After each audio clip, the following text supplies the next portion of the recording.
You're tuned into the hottest sports analysis of the week with your hosts Ron Dolbeck and Chris Roberts. And now, here's the first round. It's getting cooler. Fall is on its way in, and summer has been kicked to the curb.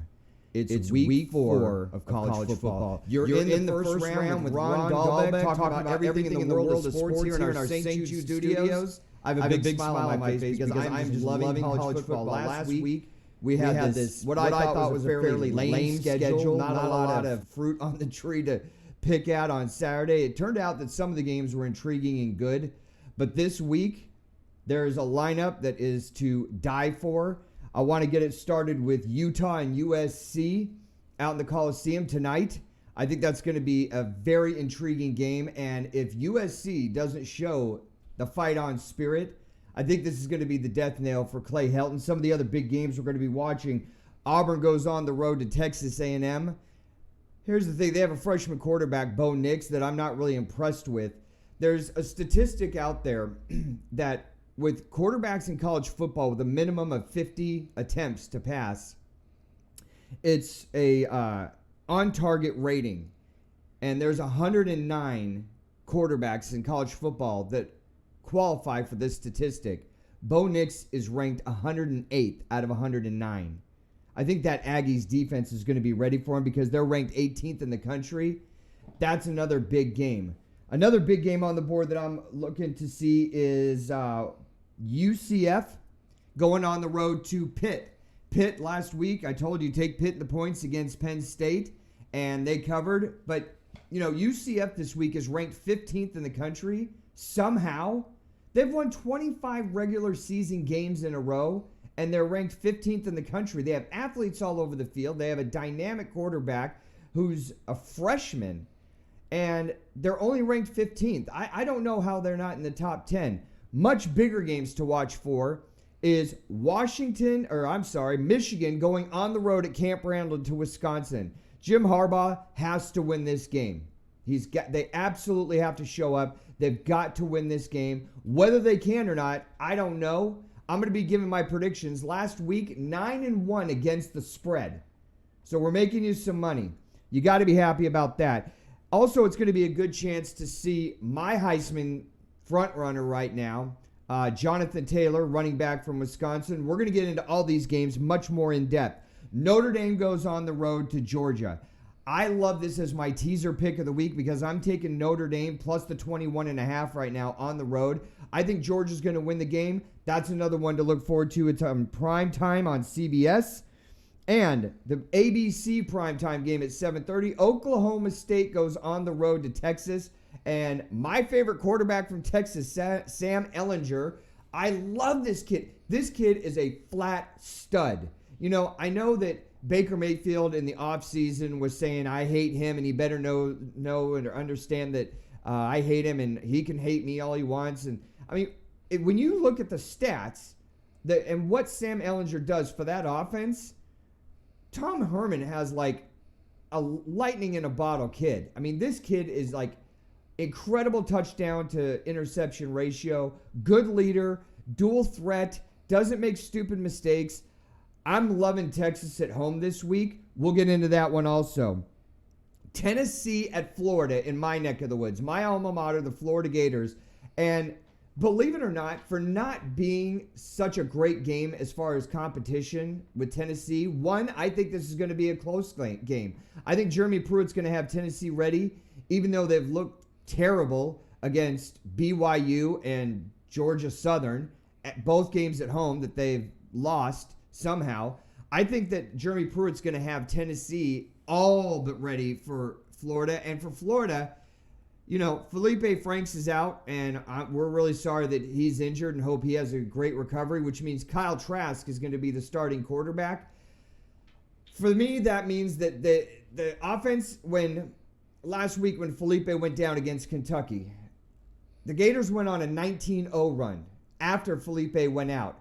And maybe it's just the eyeball test, but Kyle Trask looked like he was in command of a much smoother offense. I think they get the running game going. Trask doesn't make any mistakes. I think Florida sneaks out with a victory. But I don't think it's going to be a blowout like a lot of people are talking about. That's another big game that we're going to be breaking down for you on tonight's show. Washington goes on the road at BYU. Some of the other games we're watching is Air Force, Boise, LSU, Vandy, Michigan State, who fell on their face last week at home against Arizona State. I don't know how you can do that. I talked at the beginning of the season about their quarterback, Lerwicki. I think his name is Ryan Lerwicki. And that is the problem on offense right there, is they don't have a dynamic playmaker, and their running game just isn't what it's normally been.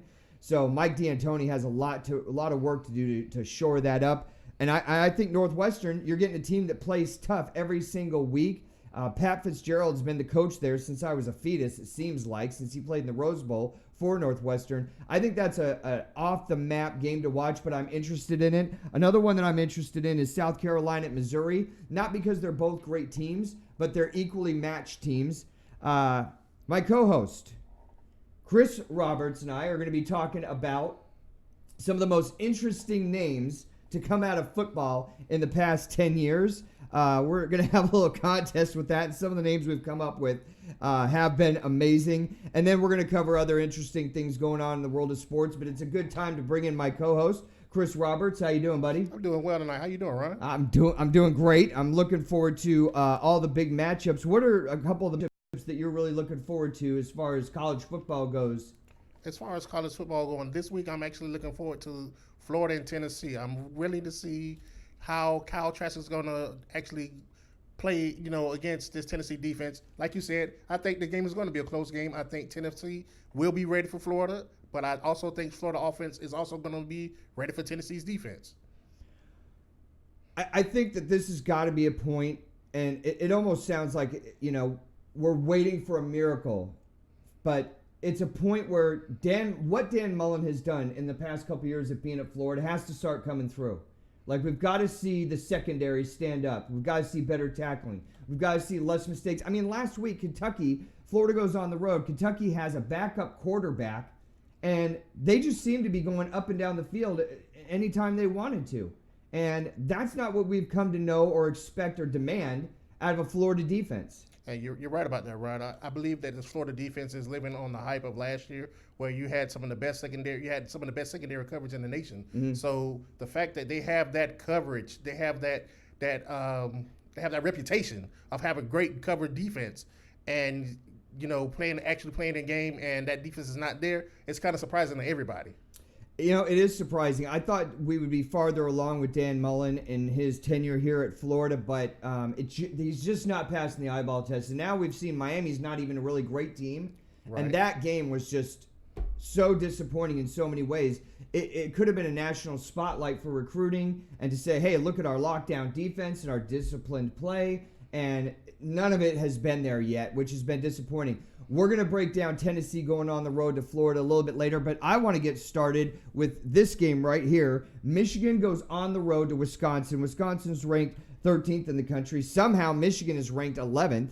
They have played Middle Tennessee State and Army, which 2 weeks ago, if you were watching the show, I said you got to take Army. Army's going to give Michigan all they can handle, and that's exactly what happened.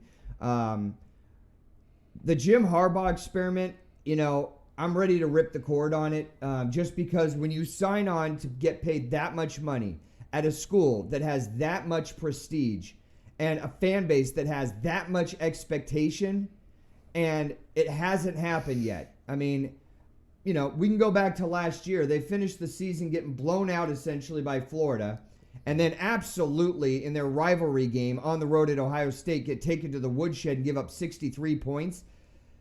It just doesn't look like they're turning the corner. And I think it's got to start with the development of Shea Patterson and the offense. Shea Patterson looks very pedestrian to me. They don't have a dominant running game.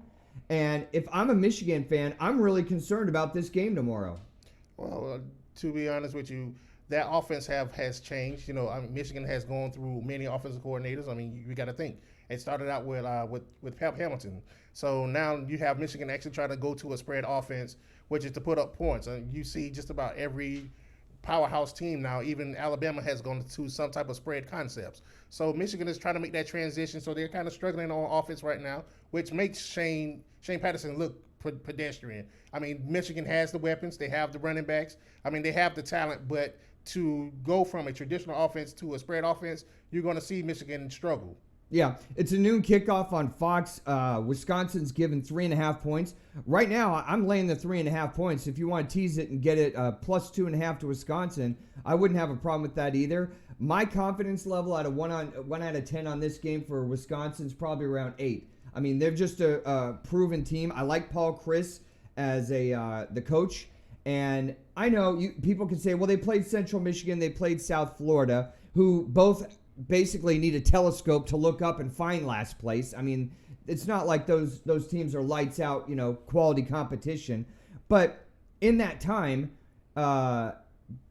they looked like what we want them to look like as a dominant team, Wisconsin. Their offense was able to move. I mean, Jonathan Taylor, to me, looks lights out right now. They've got a freshman quarterback who's going to be starting, a junior quarterback, Jack Cohen, who's going to be starting for Wisconsin. I think they're going to be at home. I think there's just too many questions, and Michigan hasn't passed the eyeball test. If it's me, I'm taking Wisconsin, and I'm laying the 3.5 on it. Well, I'm looking at Wisconsin as this is a must-win because now you're playing on the big stage. Wisconsin has a history of losing these type of games against a Michigan, against a Penn State, where they are actually favored to win these type of games. So I want to see if Jonathan Taylor can actually come through and have his Heisman moment. Yeah, and having a Heisman moment this early in the season, it's hard to say if you can even have one this early in the season. But you're absolutely right. Last year, they lost an end-of-the-game field goal to BYU at home. Never should have lost that game. They got blown out by Michigan 38-13. They lost to Northwestern 31-17. Never should have lost that game. They lost, like you said, to Penn State. That was a road game. They lost 22-10. And then they lose at home in their season finale to Minnesota 37-15. That inconsistency is the concern that I have, even though I love Paul Chris as a coach. But I just think being at home, having a solid quarterback, having a Heisman contending running back in Jonathan Taylor, not only can he run, but he catches, he can catch it out of the backfield. I'm trying to remember. He's got 5 touchdowns on the year right now, rushing and 3 receiving. He could have a breakout game. I don't know what Michigan's defense is yet, right? But I can't see Michigan blowing out Wisconsin on the road. I can see it getting out of hand and Wisconsin blowing out Michigan at home. Oh, wow. Well, that could happen. I believe Jonathan Taylor will have a good game against that Michigan defense.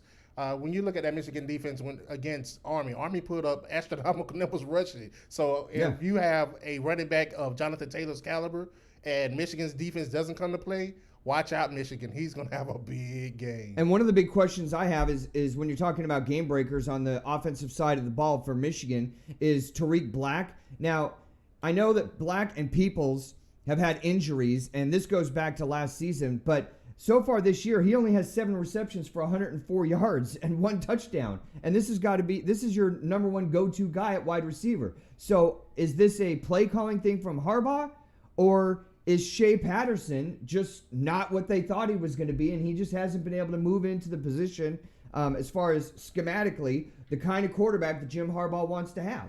Well, I think Shea Patterson, he's probably gun-shy playing behind an offensive line that's been shaky, to say the least, this season. And the fact that, he has wide receivers, he has weapons, and he can't get the ball, I think it goes a lot with the offense as well with the offensive line. So until they get that worked out and get it patched up, I believe you're going to see a shaky Shea Patterson. So far in Jim Harbaugh's tenure at Michigan, he's 26-9 versus other Big Ten teams. So that's 1 out of 3. That's just not getting it done. I am taking Wisconsin in this game.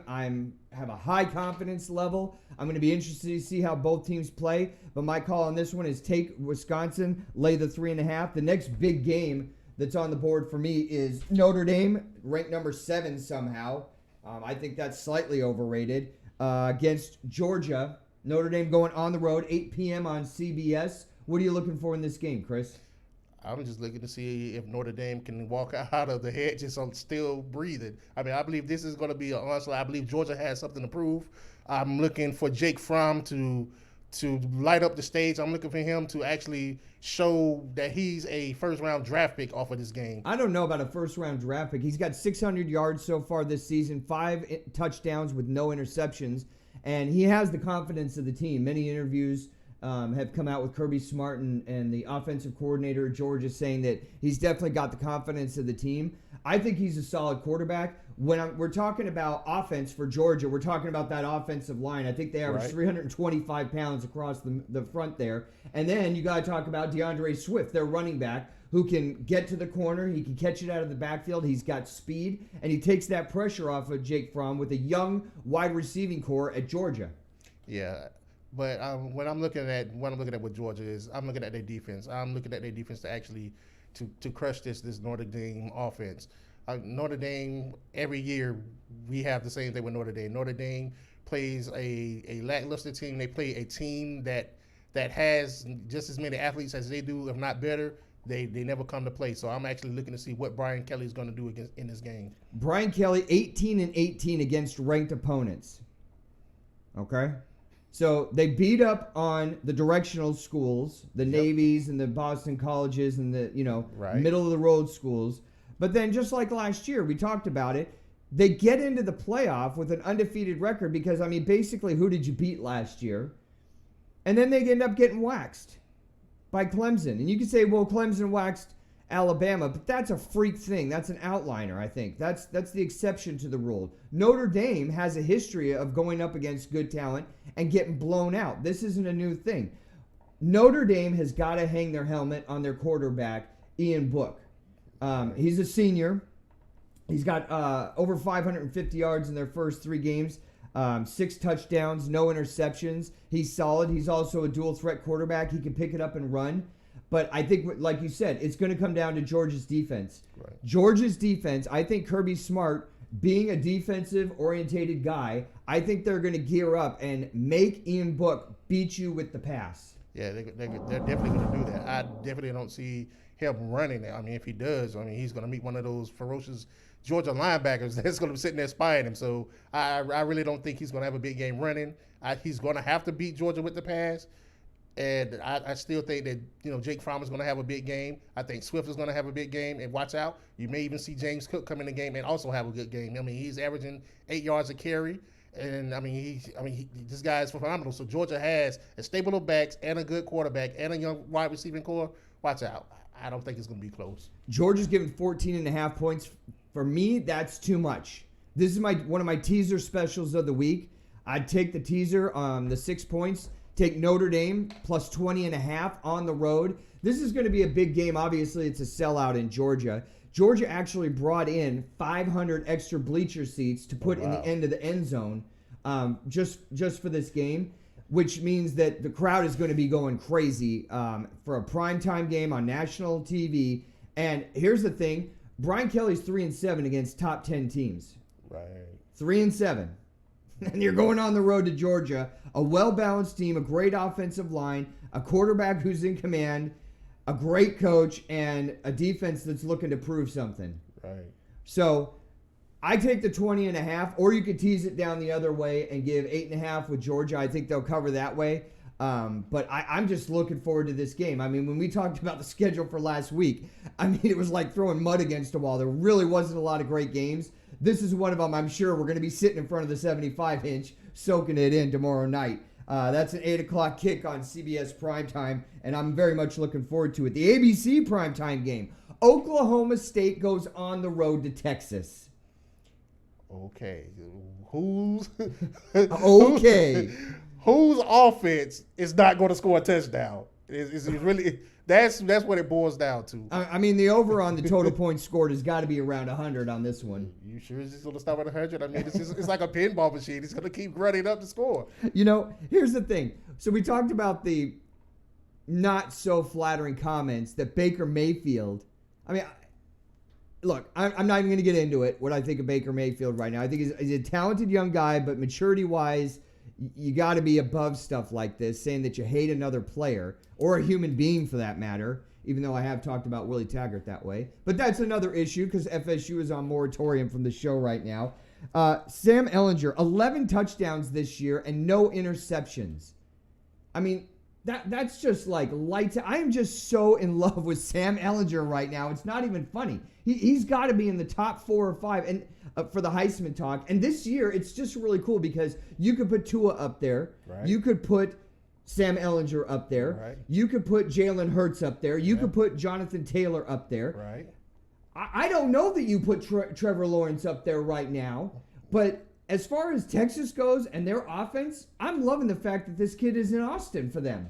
Yeah, and it's good for Texas. I mean, I'm waiting to see if Texas is truly back. I mean, we thought they were back last year, but they lost like 4 or 5 games. So I really want to see how Texas come out and play Oklahoma State. It's a conference game. This may be a potential, knockout game for Texas or for Oklahoma State, for that matter. Oklahoma State has been putting up points the last few weeks, and Texas. I want to see if this defense can actually focus and stop this Oklahoma State offense that's been putting up, about 50 points a game lately.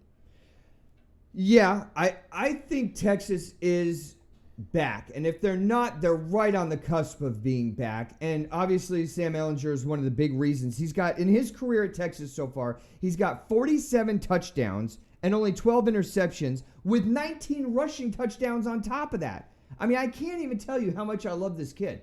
He's just awesome. 6'3", he's a dual threat. He's smart. He throws accurately. And, when they played LSU, they gave LSU all they could handle. It wasn't the offense that failed them in that game. Right. It was inappropriate timed penalties and a sieve on defense. I mean, their secondary. Yeah. I mean, I don't know how they're going to shore that up against Oklahoma State. Right. Here's the thing about Oklahoma State. When we think Oklahoma State, we think pass-happy offense with Mike Gundy. Yep. And they're going to score a lot of points. They're 9th in the country in rushing? Oklahoma State. Yeah. Taylor, is this on? The microphone's on, right? Oklahoma State. He just gave me the thumbs up. Oklahoma State is 9th in the country in rushing. Sorry. Yeah. It's hard to believe. I mean, Oklahoma State had a rushing attack like that since what? They had Barry Sanders. They're averaging 285 yards a game right now. Right. Just in rushing. The problem with them is obviously the same problem as the rest of the Big 12. They're 77th in the country in overall defense. So, that doesn't really bode well when you're going up against a Texas team who, against an SEC defense that we thought was good in LSU, right. Texas went right up and down the field. The only thing, I guess, if you're an Oklahoma State fan that you can hang your hat on is the Cowboys have won 7 out of the last 9 matchups against Texas. But going into Austin, I mean, that's just going to be all kinds of hell trying to stop that offense that Texas has. I think it's going to be a different year. I think Texas has momentum. I think Texas they have a great receiving core. You have a great quarterback who can escape, can extend plays. And I think Oklahoma State is just going to have problems with Texas. One thing I want to look out for is freshman quarterback Spencer Sanders out of Oklahoma State and see how he performs. It's obviously only 3 weeks into the season, but he's got 7 touchdowns on only 1 interception, and he's another dual threat guy. He could take it and run. He's kind of like a Sam Ehlinger mini-me with a lot less experience. So if you want to have some hope for Oklahoma State, your defense has got to play better, obviously, but so does Texas's. But you can look at, the fact that they've got a quarterback who's young. It seems like he's a pretty good talent.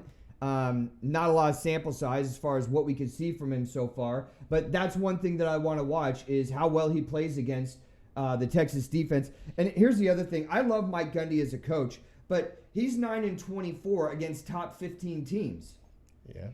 So, I mean, it's not looking too great. I look for Texas to they're giving 6.5. I might just stay away from this game. I'm not sure. It could go either way. If I absolutely had to put money on it, I'd say take Texas at home with a great quarterback and who I think is a good coach in Tom Herman, and lay the 6.5. Yeah, but the thing, what Texas has over Oklahoma State is they've already played in that big game environment playing against LSU. You have Oklahoma State who has played teams like Oregon State, it's not really a big game environment. I mean, Oregon State is almost, as you would say, a free spot on the board. Yeah, they're free spot on the bingo board. Exactly. So now that you have Oklahoma State having to go into Austin and try to pull that out prime time, good luck. Yeah, it's going to be all kind of a challenge for Oklahoma State, and I do want to see how Spencer Sanders holds up against Texas. It's going to be a challenge, but again, great game. I think the crowd at Texas is going to be going wild, especially after that home loss to LSU. Yeah. I think they're going to be all kinds of ready, and I am too. I mean, I want to see this game. I think it's going to be really interesting. Another big rivalry game that we want to talk about this week is my alma mater, the Florida Gators, who somehow are ranked 9th in the country. I mean, I don't know if anybody saw the game against Kentucky, but to put them at 9 right now, let's put Florida and Tennessee on the sideline for 30 seconds. This is one thing about the rankings that I don't like and don't understand is if you're at 8 and you have shaky games against 2 non-ranked teams, but you win, the pollsters will keep you at 8 when you really might deserve to be down at 15. Right. It's not me, right? Right, but I mean, they didn't look good against Miami. No, they didn't. And they certainly didn't look great against Kentucky. No. Their defense didn't look good. No. So why aren't they sliding down based on their performance? Well, you have to look at the fact they came back. And not only did they come back, they went on a 19-0 run against a Kentucky team that had them buried. I mean, going into the fourth quarter. You look at that game going into the fourth quarter, you're like, oh, gosh, Florida's lost this game. Right. So you have But can the number 8 team in the country be playing at Kentucky and Kentucky's in control of the game if you're ranked number 9 like Florida is? I mean, that's just something there just doesn't make sense. Everybody has off games, but then we're going to have to say that they had an off game against Miami too, where it was penalties, bad play at quarterback, bad decision making, lack of tackling. So are they really a top 10? I mean, I'm saying this about my own school that I went to. Are they really a top 10 team?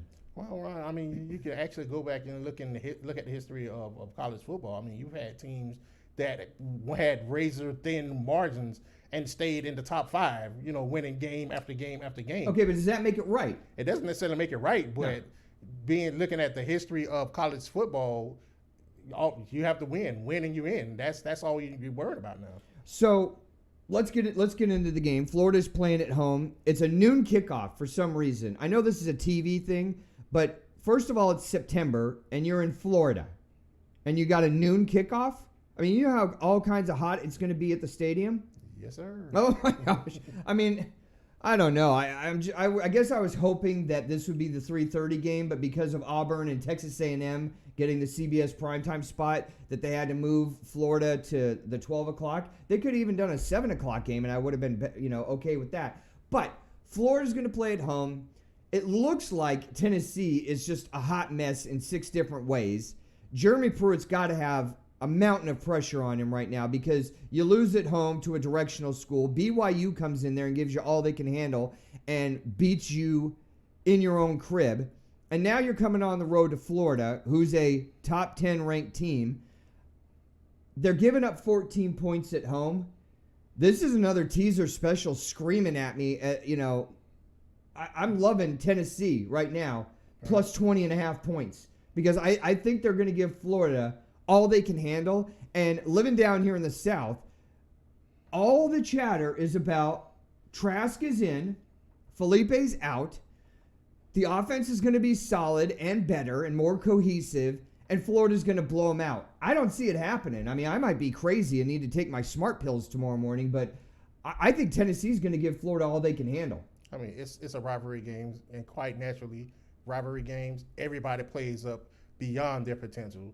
I think this game will be a close game. However, I think with Trask coming in, just looking at him from the Kentucky game, he kind of gives Florida a different field. He's able to actually spread open the field. You're able to have some passing lanes open. He's actually able to put some tight balls in there.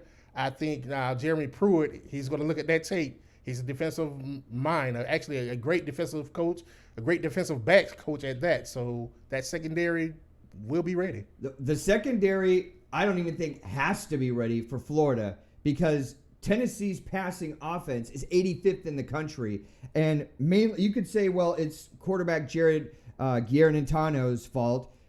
He's another one who was like much talked about when he came into Tennessee and really hasn't panned out to be the superstar quarterback that a lot of recruiting specialists thought he would be. He hasn't blown any wind up my skirt. I don't think he's going to come in here. I think it's a chance for Florida's secondary to actually kind of establish themselves as much as you can against an offense that's 85th in the country. That doesn't really impress me too much. I think this has got to be a semi-breakout game for Florida in the sense that we've got to start turning the corner and seeing the silly plays and penalties go away, the lack of tackling on defense. We got to see that go away. Absolutely, you cannot have turnovers in this game. Turnovers in this game and who rushes for more have been the indicator over the past 20 years of this rivalry of who wins this game. So you got to... It goes without saying you don't want to have turnovers, but the things that I'm going to be watching for the Florida defense are their front four is going to be a presence. I know that. Right. The tackling, I don't want the penalties, and I want to see how the secondary plays against a team, frankly, that we shouldn't expect too much of in the passing aspect. Well, the key to the game for me that I'm going to be looking for is Florida's rushing attack. It's been MIA, to say the least. P. Ryan was supposed to be a great back. He was endorsed by Reggie Bush going into the season as one of the better backs in the nation. So, to see him not performing up to those standards, I want to see, can Florida's offensive line establish that line and open up some running lanes to give P. Ryan a chance to actually put up some numbers on the board. Yeah, we'll be watching Malik Davis and LaMichael P. Ryan tomorrow. Kentavious Toney will be out for the game. I think that he's their game breaker. A lot of speed on the outside. You can line him up at wide receiver at the one. I wouldn't put him in the slot, but you can have him coming out of the running back position. Right. He's one of those guys that you want to get in space, and he's an athlete. Yeah. We talked about those phrases. He just plays within himself. Sure.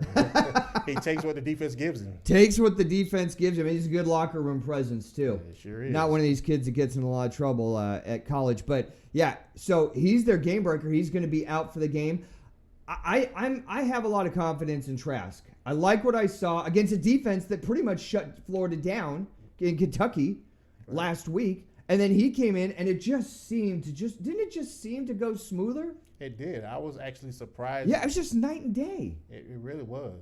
And, it has you thinking, if you are a Gator fan, where has this guy been since last year? Yeah. I think this is a great opportunity for the UF fan base to get in the game and be an impact. Make it loud. Shut down Tennessee's offense.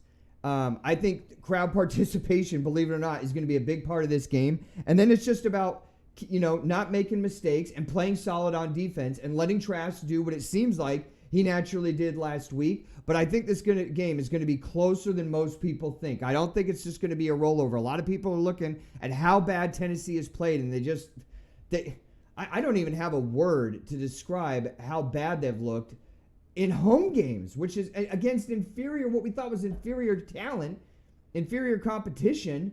They just haven't looked good. But some little voice in the back of my head is telling me this game's going to be closer than most people think. Yeah, I think it's going to be close. They did have a good game against their in-state rival last week, Tennessee, Chattanooga. So, that was a big game for them last week. And put them on the board. So look for Tennessee to actually be up for this game tomorrow. Well, I just for the competitive standpoint, I hope they are. We're going to be up at the stadium tomorrow, walking around, talking to some of our listeners, and at noon. That's the only thing that's getting me. But it is what it is.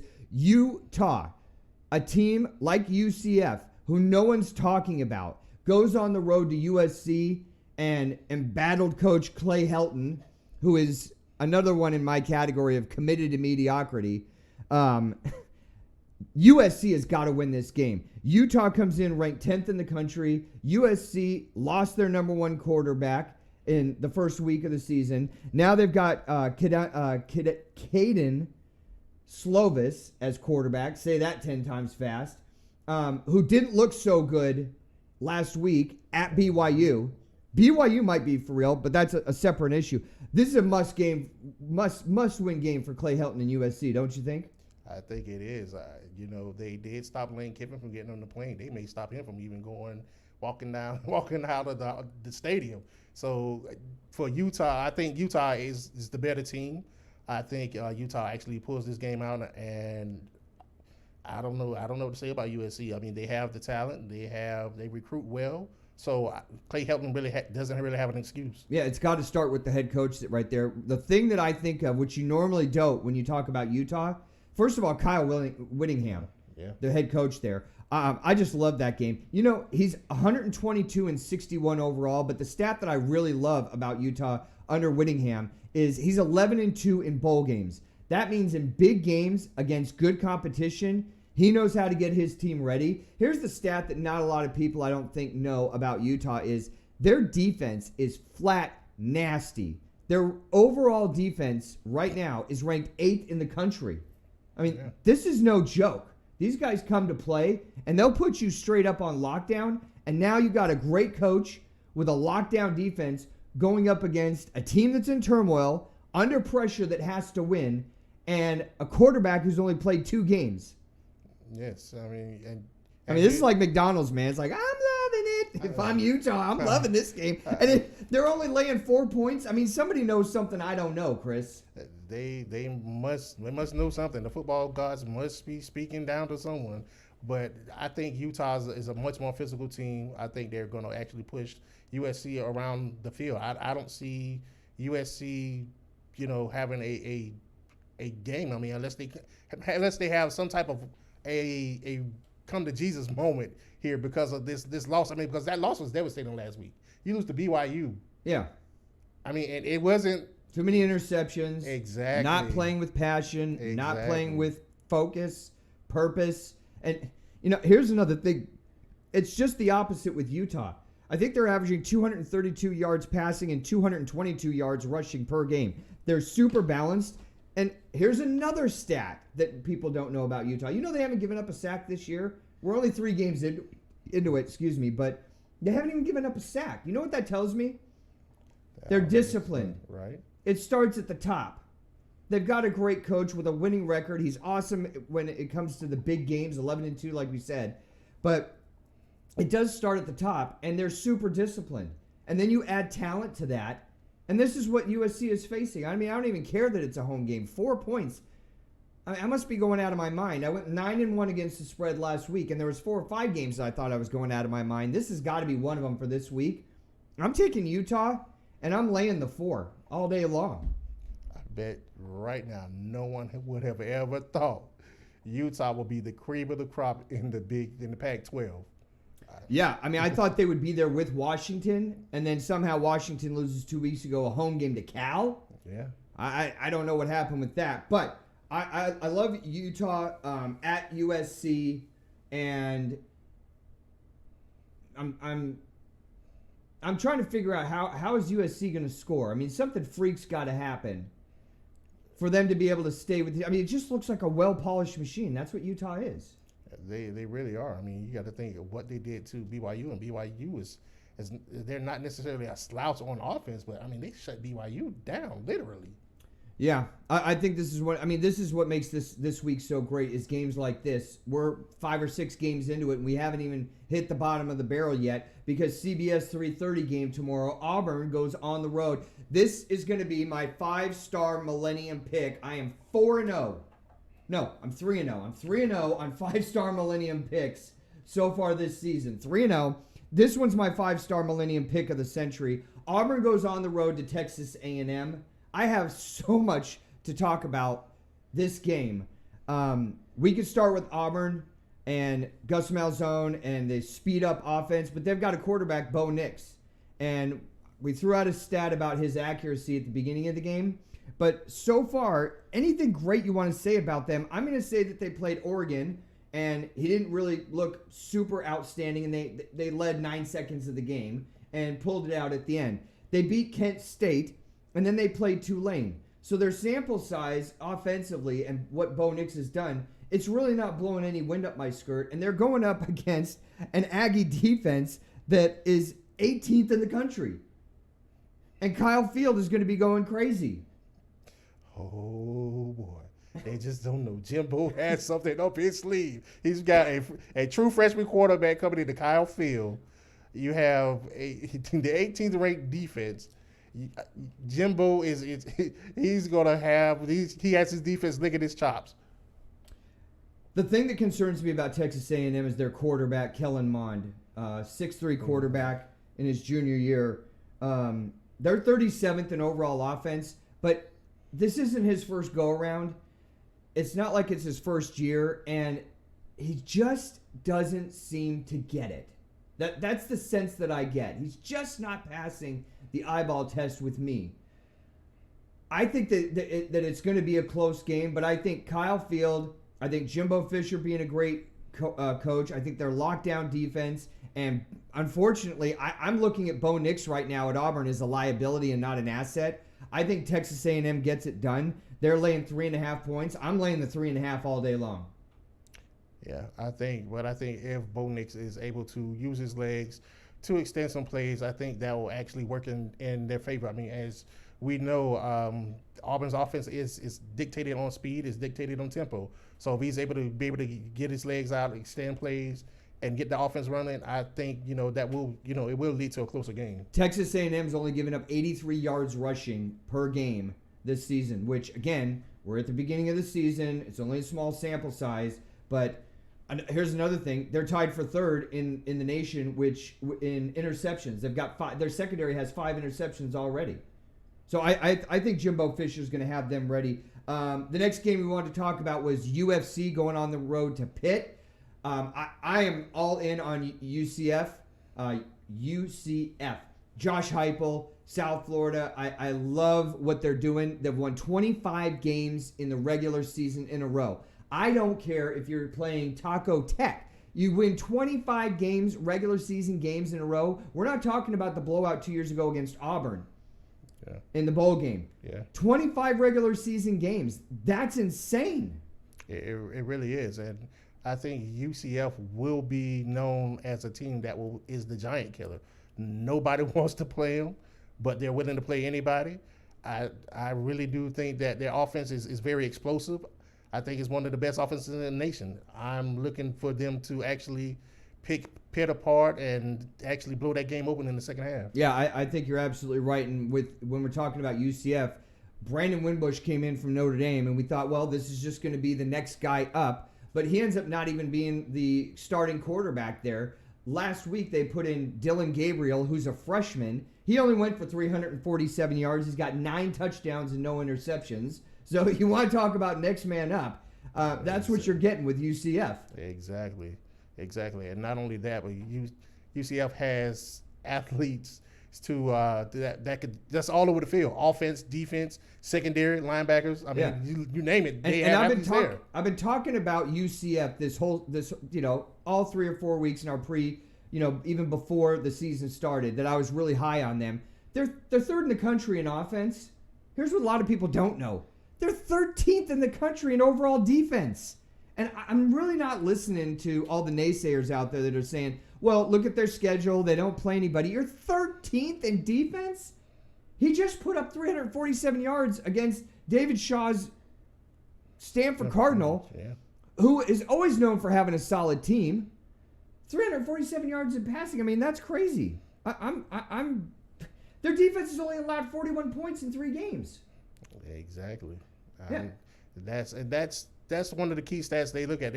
When you look at a UCF team, you see a group of 5 team that's playing Stanford who is down. So okay, that's a strike against him. And that just happens to be the issue that UCF falls into right now. They're playing good teams, but they just happen to be a down year. Yeah, I think Pitt is just way overmatched. I mean, there's just not enough horses to stay with UCF. Pat Narduzzi does an okay job, but that's an okay job for a fan base that has an okay expectation. I mean, you get blown out by UVA. You looked good and kept it close against Penn State, and you beat an Ohio team that, nobody has any expectations that they're going to play, in the playoffs. So Pitt kind of is what we thought they were. Of course. They're just a middle-of-the-road team, but I think UCF just runs it up tomorrow. They're only given 11 points on the road. I think Josh Heupel is a great coach.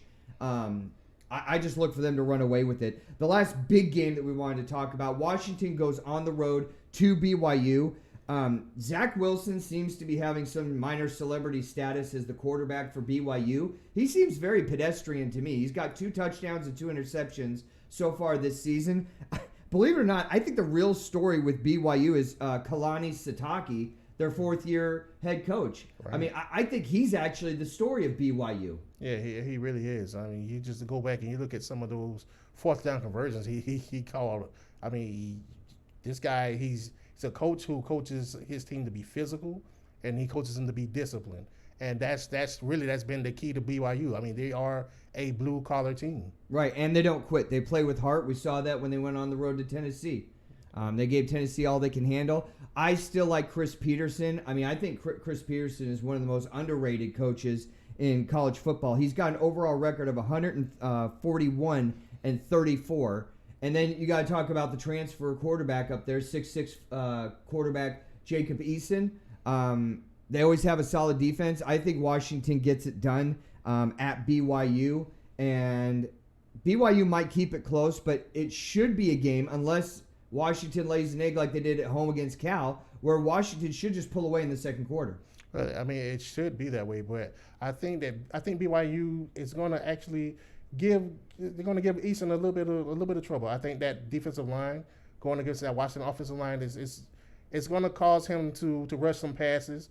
And as we see, if you get pressure on him, as with the Cal game, anything can happen. Yeah. So it's definitely a big business college football weekend. Chris and I are taking care of business with the non-T-shirt look in our attire. We're trying to take it a little more serious this week because we've got some serious games that we're seriously excited about.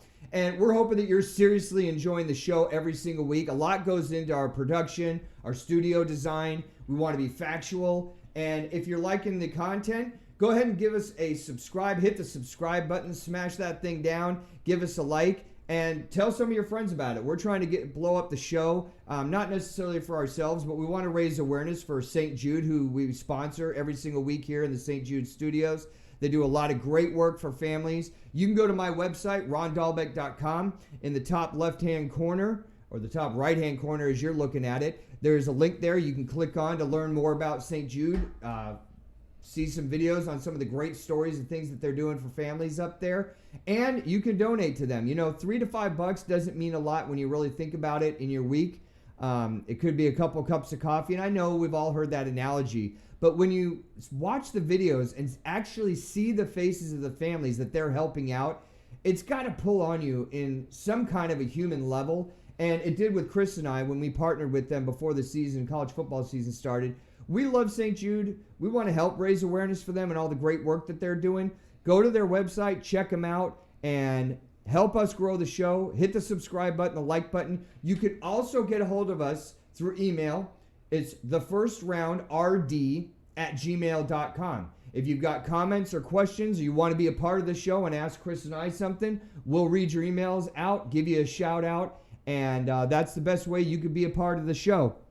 We were talking before the season, and I said, we've got to do a show one day where we talk about all the funniest and weirdest and oddest freak names in college football. So this week, we finally decided to come up with our list. Have you got your list ready? I got my list ready. So what we did is we came up with 5 names of college football players that had the oddest, most original names. And then we said we could have one honorary mention that wasn't in football. Right. Okay, so my number 5 is a former player for my New England Patriots, and his name was Benjarvis Green Ellis.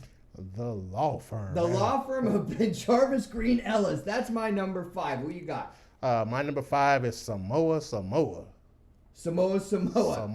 Where did he play? NFL team. Old school guy. From the 70s? From the 70s, man. Wow, Samoa, that's a good one. All right, my number 4 is another former Patriot and a former Brown, linebacker out of LSU, Bartavius Mingo. Yeah, that's Coming in at number 4. You know, it kind of makes you wonder, did the epidural kick in and then the nurse went to the parents and said, what was that name again? Yeah. Very original. Hey, my kids have original names, so I'm the last one to criticize, but some of it can be humorous. Yeah, like mine. My number 4 is Sonny Six Killer. Sonny Six Killer. Yeah. Where did he play? Hey, look, man, these are the old school guys that I've never heard of. I'm just seeing these names. I'm like, did your mom really name you Sonny Six Killer? Exactly. All right, my number 3 might be my number 1, but it's not. I mean, this one is like right to the top of the charts. Let's see. And the funniest thing is, unless I'm wrong, which I might be, but I don't think I am, Equiminius St. Brown played high school football here in Florida at St. Thomas Aquinas. So say that 5 times fast. Equiminius St. Brown, wide receiver for St. Thomas Aquinas. Okay, so Equiminius. This sounds like boron and some other things off the periodical chart got smashed together, and that's the name. Man, I think his mom was trying to make him enter a spelling bee when he was born. I mean, that's a name for you. I mean, listen, I love that name, Equiminius. I mean, that's just so original, man. I love it. That's my number 3. Equiminius St. Brown, wide receiver, Notre Dame. My number 3 comes from your New England Patriots. My New England, okay. Well, we've already had 2 Patriots on the list. Hey, his name was Earthwind Moreland. Earthwind Moreland? Yeah. Earthwind Moreland. Okay, that's a good one, man. Yeah. You know, when I was doing my research for this part of the show, I saw some names that were kind of, very catchy. Somebody named Speedy, or, the LSU cornerback last year, Greedy Williams. And I was like, that's not that bad. No, not really. Earthwind? Earthwind, man. I mean, you got to have some cojones and some confidence in your parenting skills to go Earthwind on your child's name. That's great. Well, we know what they were listening to. Yeah, 70s child. All right, my number 2. Any of my top 3 could have been number 1.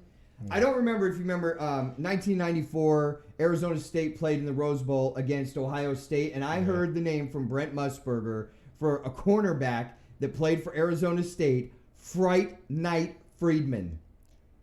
Top that one, buddy. Fright Night.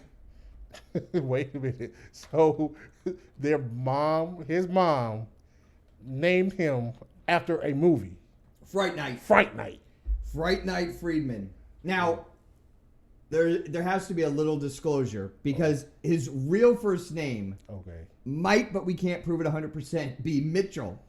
But his middle name might very well 100% could be Fright Night Friedman. Now, that's my number 2. Top that. My number 2. Yeah. My number 2 is I'm Hip.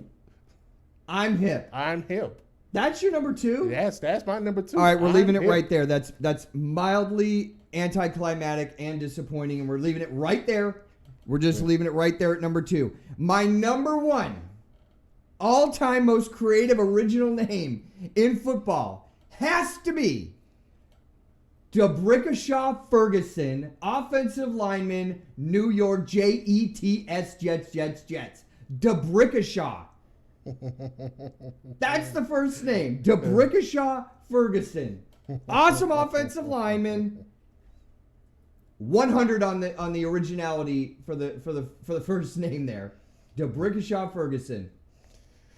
Well, my number 1 is it's a happy name. It's a joyous name, and it just explains exactly who I am. His name was Wonderful, Terrific Mons Jr. Wonderful, Terrific Mons Jr. Yes. All right, what can you tell me about this guy?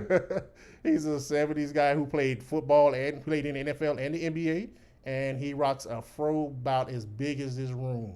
Wow. Wonderful, Terrific Mons Jr. Yes. I think that's number 1. I think that's the number 1. So my honorable mention is from the NBA. I went with God, Sham God. Now, if that wasn't original enough, I think in my research he had a daughter that he named Sham God. I might be wrong, but if his daughter's name is Sham God, then that even beats God, Sham God. But just the guts to say, my child came out and I am naming him the creator of everything in the universe. His name will be God. This is above the Mexican or Hispanic or Latin culture of naming your son Jesus, who's the son of God. We're going to the top of the pyramid, and I'm going to name my son God, Sham God, but first name God. You ready for this one? Yeah.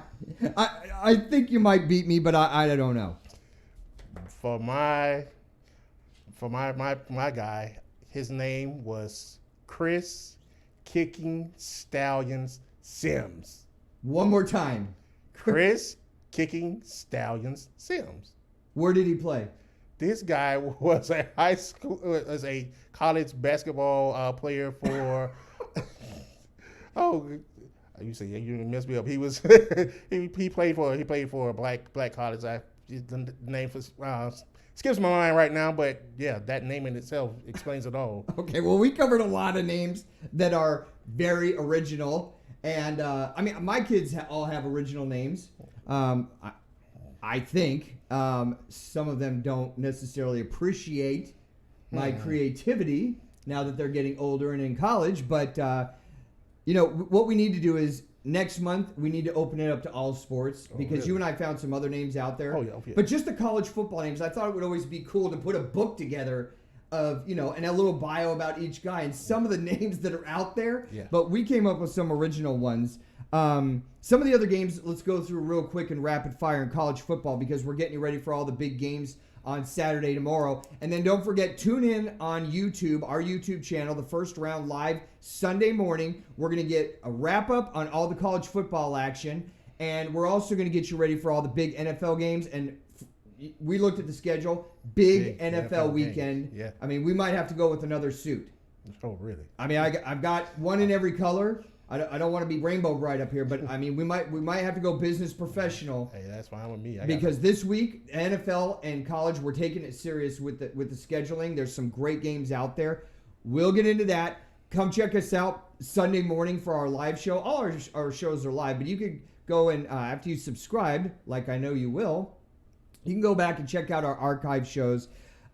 First, rapid fire. Air Force goes on the road to Boise. I think Boise gets it done, but I think Air Force is going to give them all they can handle. What are your thoughts? I'm going with Boise in this game. I think Boise, they've proven themselves to be a top Power 5 team. I mean, they've gone on the road. They've played teams like Florida State, actually beat them. So I actually think they will be too much to handle for Air Force. Quarterback, freshman, Bachman, 5-star. I like him. LSU goes on the road to Vandy. This isn't super game of interest, but I'm interested in seeing more and more LSU right now. Yeah. And I'm also want to see if Mason can get the Vandy defense and offense get going. It's a road game, but I think that, obviously LSU just has too much firepower in the gun for Vandy. I think so as well. I think the game is close in the first half, but then LSU turns on that defense. The offense gets the rolling, and they open it up in the second half, blowout. Yep, that's going to be another noon start, so about 5 people will be watching that one. Michigan State fell on their face at home last week in a way that we haven't seen in the past 5 years. They go on the road to play Pat Fitzgerald's Northwestern team. I think Northwestern is going to give them all they can handle. I think Northwestern is going to give them all they can handle, too. I think offensively they may be a step over Michigan State, and I think Northwestern pulls an upset over them. Yeah, you just don't walk into Evanston with Sparty on your helmet and walk out with a win like it's no big deal, especially when your offense is on the back of a milk carton. I mean, last week it was like they could not move the ball if God came down and forced them to go down the field. That's how bad Michigan State's offense was. Very disappointing. They've got to turn it around. This is like the enigma game of the week for me in the SEC. Actually, we could just say the enigma game of the week. South Carolina goes on the road to Missouri. Which of these teams is going to show up? I'm taking South Carolina plus the points, just so we have it documented and we have empirical proof. I'm taking South Carolina plus the points. I think they're getting 15, but I don't know who's going to show up for either of these teams. Is it going to be Missouri that lost their home opener to Wyoming and it never should have happened? Are we going to see some scoring by South Carolina that, kind of put some points on the board and kept it close for a little while against Alabama. I'm not a big Will Muschamp fan. I don't know what we're getting out of this game. To be honest with you, I think it comes down to whoever could make the big plays in the last 3 years. Make the big plays in the game. But over the last 3 years, it was South Carolina. I think South Carolina is able to make some big plays with their wide receivers, and I think they actually go in and they beat Missouri. Mr. Stoops up in Lexington is proving something to me. I'm not talking about them contending for the East in the SEC, but you've got to be happy to where he's got you guys playing with heart and discipline. University of Kentucky, coming off a heartbreaking home loss to Florida last week, goes on the road to Mississippi State. I think University of Kentucky gets a win and walks out of there. Yeah, I think Kentucky rebounds. Of course, it was a heartbreaking loss, but this is not the Kentucky team of old. I think Kentucky, again, rebounds and goes on the road and walk out with a victory. The last rapid-fire game that we're going to cover is going to be Colorado, who's 3-0 and had that great victory at home against Nebraska, playing lights out in the second quarter of that game and just absolutely cutting the heart out of the Nebraska offense. They go on the road and play Arizona State, who last week looked okay on the road in Lansing, East Lansing, against Michigan State. Got to win 10-7. I don't know what Arizona State is either. It's still the beginning of the season. It's not a patented excuse. I just don't know what Arizona State is, but I'm intrigued by this game. I think it's going to be a close game, and I take Colorado in it. Yeah, I take Colorado too. I think with Arizona State, they are a defensive-minded team, as you've seen last week, where they actually held Michigan State into check, even though the offense isn't the greatest, but they held that offense in check for the most part. I think they would do the same thing to Colorado, but I think Colorado edges them out. Well, that covers it for college football. We've got a couple more things going on of interest that I think are interesting in the world of sports. But before we get to those and wrap up the show, I just want to remind you guys, hit the subscribe button, hit the like button, and help us blow up the program. We put a lot of effort in. We don't want to just sit here in front of a phone and just give an opinion. We want to give statistics. We want to be educated, and we want to be entertaining. Hence the outfits for tonight. We want to put on, with my face, I just try and distract down.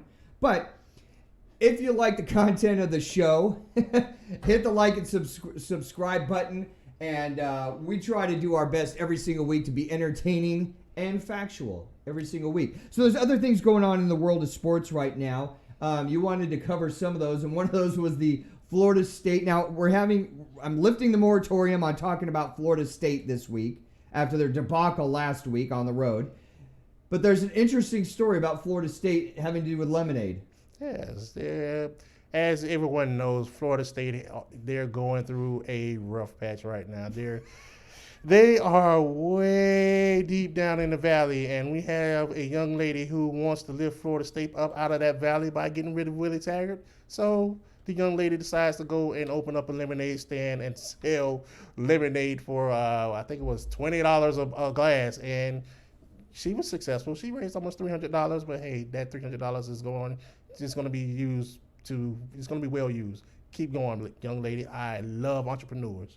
All I can say is you go, girl. And that's not an anti-FSU comment. I just say you go, girl. Last week, there was a story coming out of the NFL about a linebacker from Miami making an accusation towards a referee in the Miami game where they got destroyed by my New England Patriots.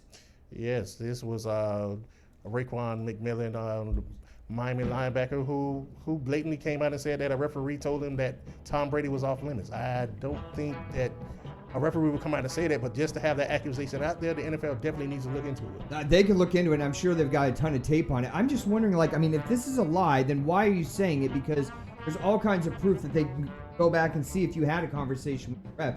And if it isn't, what's the ref thinking saying something like that in an NFL game? That's just the craziest thing I've ever heard of. I don't know, Ron. We live in a crazy world. That is absolutely the craziest thing I've ever heard of. The last story, which ties into our unique name segment, we both found a guy on the internet, and I'm sure this is blowing up, but it's a high school player, and refresh my memory on his full name. The coldest to ever do it, Crawford. I'm lost for words. I've heard some unique names. Does it get old to say, what was that mom thinking? I'm trying to. What was the doctor thinking when they were writing it down on the birth certificate? Well, you know what? We wish DeColdest the best in luck and health and no injuries, and A+ on having an original name. That music, though, can only mean one thing. It's time to wrap up another show here on the first round. We hope you enjoyed it. I want to take this opportunity to say happy birthday to my mom out in California. Happy I birthday, wish Mom. I was there and having a drink with you on the beach, but I'm not. We're here doing the show. And I also want to take this opportunity to thank our support staff, my co-host, Chris Roberts, the man on the board, son of God, Taylor, El Presidente, Chet 40, for all of us here at the first round. It's been another incredible week. We hope to see you here on Sunday morning when we give you all of the information that you're going to need on the NFL and we wrap up the day in sports as far as college football. Take care, everybody.